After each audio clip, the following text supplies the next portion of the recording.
Okay, magandang umaga sa inyong lahat. Araw po ng October 25, 2024. Good news po, papalabas na po ang bagyong Christine sa araw na ito. Pero mayroon tayong bagong kaharapin na bagyo na darating sa ating par.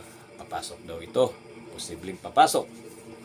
Kaya ito po ay palabas na yung unang bagyong Christine. Ay tunghayan po natin yung aking video ngayon. Papakita ko sa inyo. Okay, ayon po dito sa aking narinig na ito ay mag-u-turn daw si Bagyong Christine ay posibleng babalik daw sa ating par sa loob ng Philippines. Kaya po ay sakana po ay ito'y tuloy-tuloy na sana lalabas. Pero ngunit mag-u-turn daw ito pabalik sa ating bansa. Okay?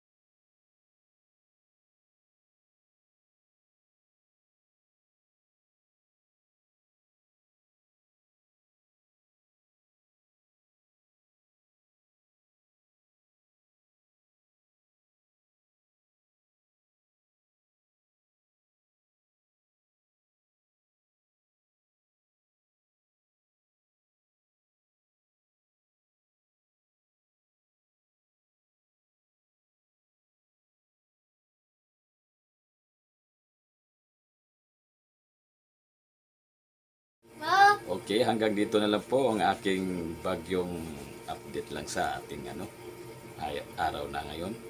Sige po, maraming salamat po, Kuya LTV 413. Please subscribe at paki-click ang notification bell and paki-like and paki-comment na lang para lagi kayong updated sa aking mga bagong upload videos. Babu!